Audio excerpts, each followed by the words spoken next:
introduce our first distinguished speaker, Dr. Insinyur Rose Dewi.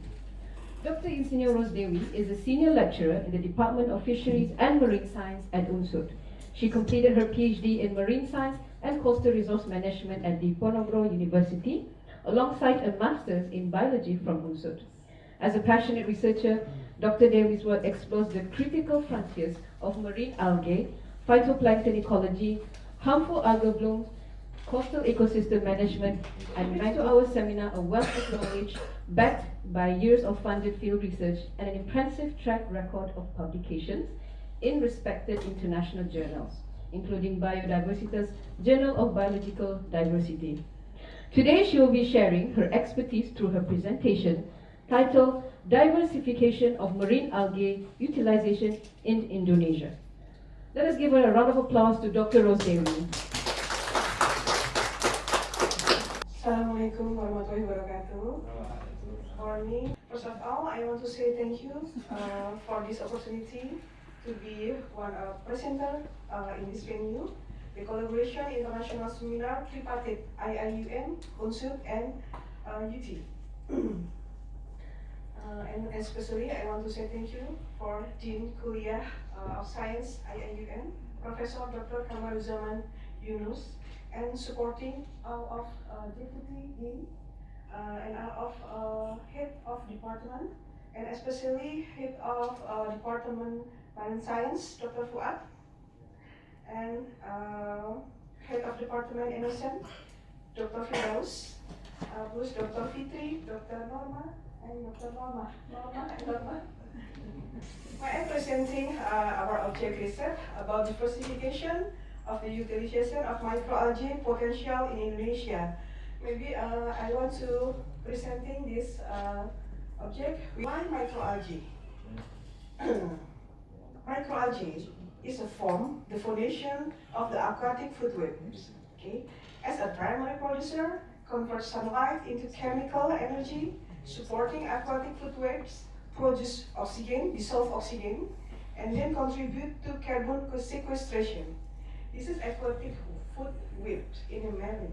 You can see the phytoplankton or microalgae is a producent primer in the aquatic research.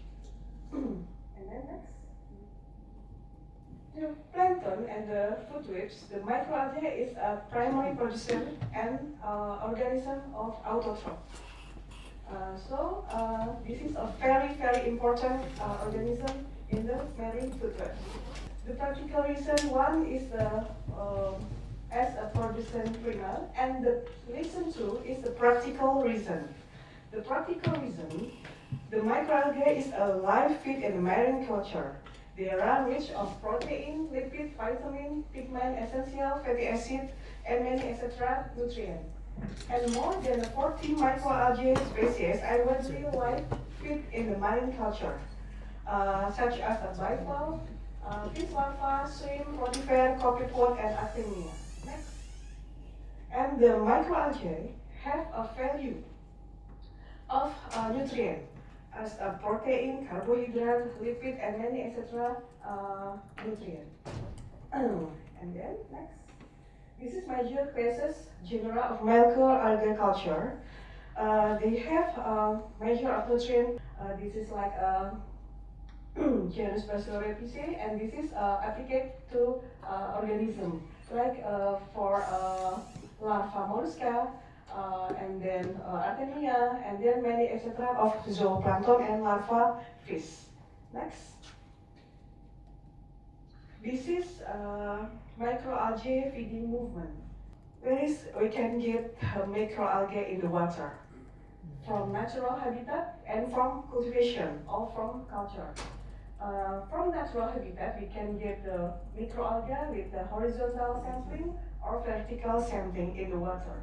And then the microalgae are gradually scaled up for pure culture to mass cultivation, stepwise cultivation process.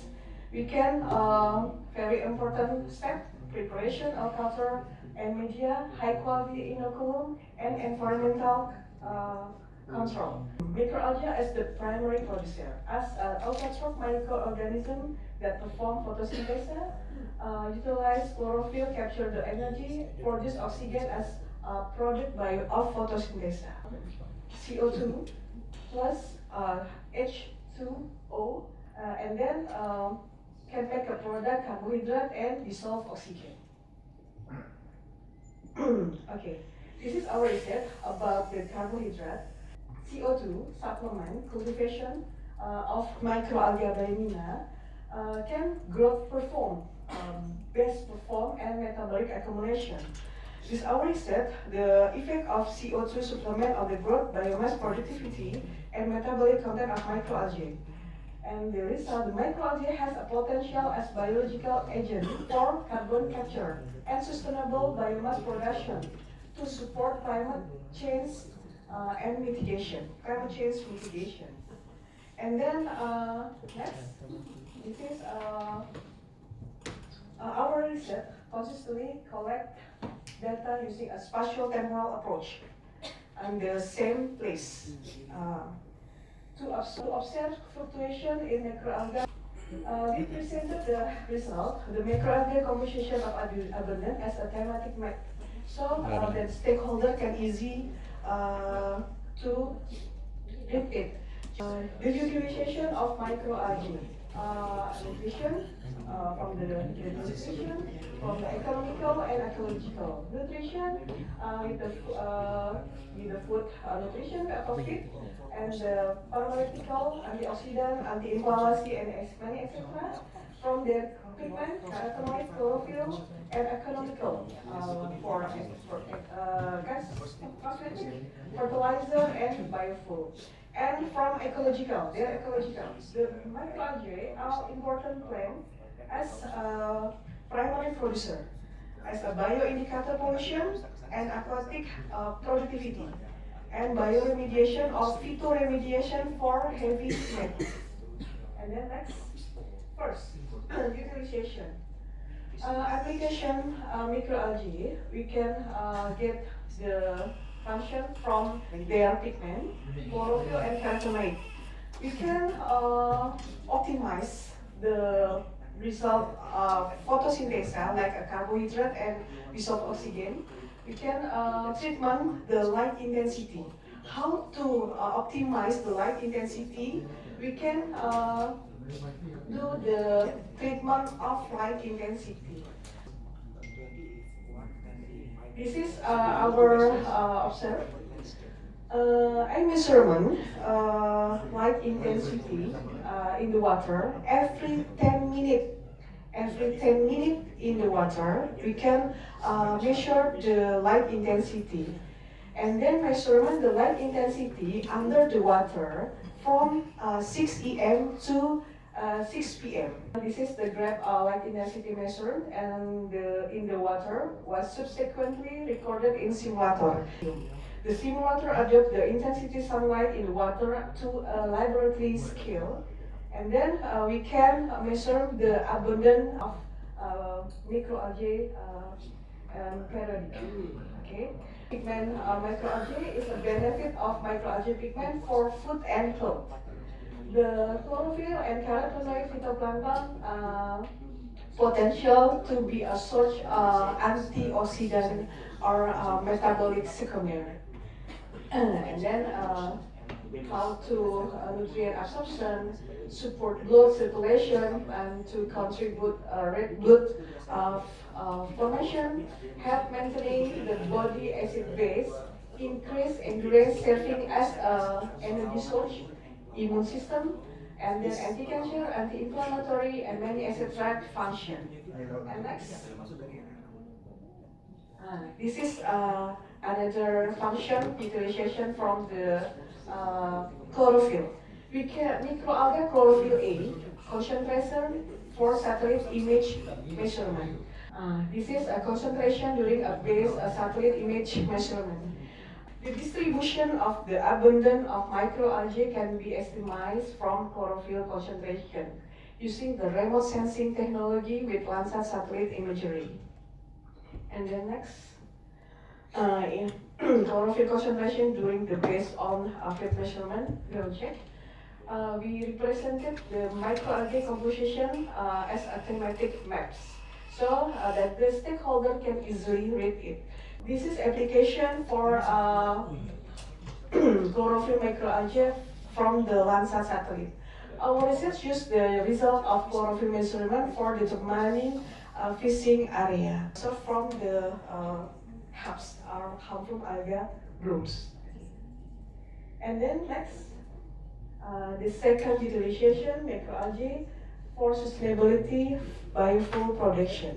Why microalgae?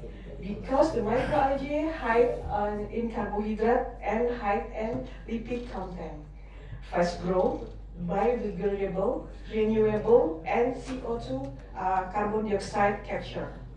Research on the proximate composition of microalgae focus not only on their nutrition value, such for natural food, but also encompasses their potential as renewable fuel or material biofuel. This is proximate of microalgae. This is a composition microalgae have a high lipid. And next, this is fermentation. Utilize the microalgae fermenter to evaluate the potential microalgae to base biofuel source. Next, this is comparison bioethanol production per hectare for 3 months from alga spirogyra and cassava. Microalgae produce more bioethanol than cassava does. Singkong, kalau di sini apa singkong namanya? Singkong. Ubi. Have a high carbohydrate and then more potential for bioethanol source. And next, this is comparison microalgae per hectare and per month from microalgae and singkong or ubi, cassava. Okay, next. This is third utilization for microalgae as potential indicator. Microalgae potential harmful algal blooms in Segara Anakan Lagoon, Central Java, Indonesia. Case study harmful microalgae we can identify with morphological. There are two types of microalgae, as a productive feed or natural food, or those that cause toxic HABs as a harmful algal blooms. The term of HABs is high level of toxin, where the can lead to anoxia condition, lead of dissolved oxygen. And then the anoxia condition can make fish die, trigger process of biomodification, or negatively impact the food chains. Can impact the environmental degradation. Okay, next. This is a classification of type microalgae. They have the potential HABs. 3 types HABs in Indonesia. Cause the water color of the water, and then produce toxin, endangering and marine life. This is classification of microalgae species with the potential HABs in Indonesia. And next, the HABs phenomenon in Indonesia. Next, this is our research novelty. The increased rainfall will coincide with an increased HABs and the opposite. This is our research about the ecology. For ecology utilization, microalgae as an indicator for assessing trophic status. The microalgae provide an early warning system for environmental degradation, for supporting effective monitoring and sustainable management of aquatic system. Their abundance and their chlorophyll for the measurement to trophic status. And next, this is concentration for classification status trophic in the water. The fourth utilization, marine microalgae as an organic biofertilizer, which essential mineral, potassium, calcium, magnesium, including auxin, cytokinin, and gibberellin. And next, and the last utilization microalgae for for wastewater treatment and environmental remediation. As a phytoremediation, microalgae can remove excess nutrient as a nitrogen, phosphorus from wastewater and improving water quality and preventing eutrophication. And the microalgae have absorb the heavy metal and pollutant. And next, this is microalgae species can absorb the heavy metal in the water. And then the last statement, the microalgae is a small organism that can make the biggest impact. Okay, moderator on RNC. Thank you, Doctor. Let me start a very small general question. I saw your apa nama red algae bloom. What's your how serious is your red algae bloom in your area in Indonesia? We can collect the microalgae in the water and sort it one by one morphology. This is herbs or no. This is herbs or for natural fit. You can isolation for the natural fit and the herbs we can sort it and. How often it berlaku? Almost seasonal or Yes. seasonal? Yeah. Okay. And special temporal approach, monitoring periodic time. In Sabah bulan 12 kan? Lagi. Monsoon. Okay, thank you. Okay. Thanks very much. Di Malaysia, you ada monitoring punya sistem in that kalau HB species reach certain level abundance, do you have that kind of system where, for example, reach 1,000 and then you have warning, you have that system in Indonesia already? Assalamualaikum, Dr. Rose. I have one question. I'm Dr. Aini from Planetium, and my background is in bioremediation of microalgae, but currently I'm quite interested in microalgae fish feed. But then, as we know, in order to harvest microalgae, it requires a lot of cost. For example, centrifugation or filtration, so on.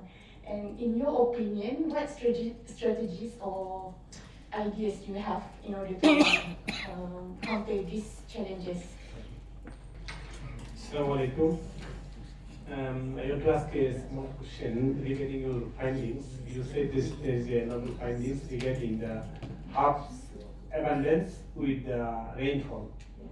So what is actually the underlying mechanism of you found that herb abundance is increased with rainfall? So what is the underlying mechanism of that? Normally, if it's the rainfall, normally the nutrient is diluted. But you find the micro herb is increased. So what is the underlying mechanism behind this? Thank you very much. Okay. In ecology, if we can find the increase of rainfall following the increase of macronutrient, nitrogen and phosphate height. Nitrogen and phosphate height increase the height of chlorophyll and the eutrophication. This is eutrophication condition. High nitrogen and high phosphate. High nitrogen and high phosphate, the microalgae can adopt the condition is a herbs microalgae. The microalgae as a natural product maybe can decrease depth faster. And the eutrophication condition. If the rainfall is increased, you said that nitrate phosphate, those are increased. Those nitrate phosphate is coming from terrestrial runoff, or I'm not sure actually how the nitrate phosphate is increased with the rainfall. This area is a group. Inlet and outlet. Inlet from the most river. Yeah. And the accumulation in the nitrogen and phosphate in the river. Accumulation nitrogen and phosphate can be a eutrophication topic eutrophication. Okay, interpretation can following the Anushya mention and the other the halves. Thank you. Rainfall, but then after rainfall, you need sunshine for 1 or 2 days, and it will bloom. More or less it. The same condition in Malaysian weather.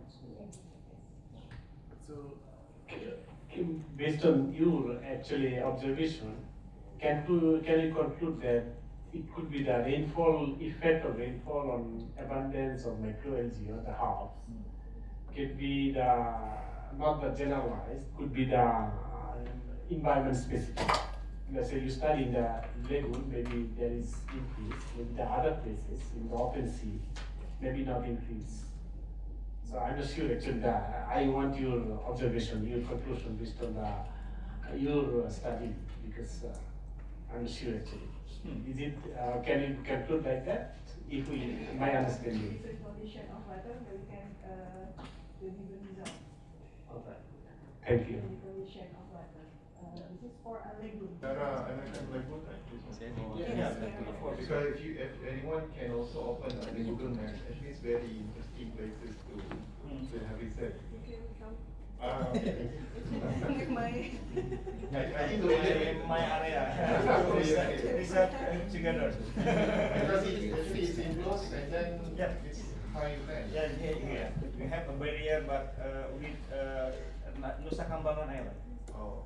Imagine as expertise in this.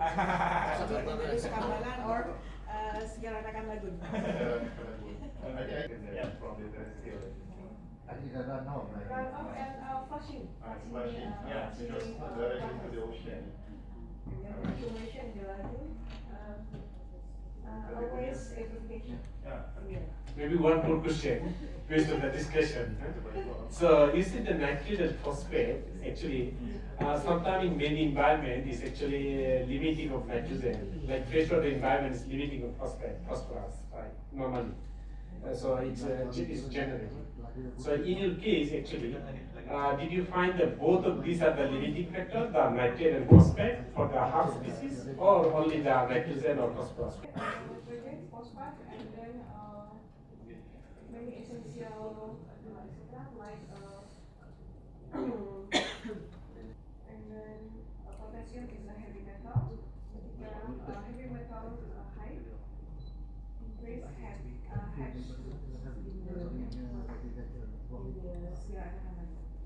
Alright, thank you very much. Okay, so I'd like to ask a question related to Dr. Ani. Okay, because the cost of to obtain ethnic culture, pure culture is very expensive. Okay, throughout your experiments, is there any that you try to do like consortium of microalgae? The consortium of microalgae. Consortium, yeah, it's actually not isolating a single culture, but it's actually a mix of culture.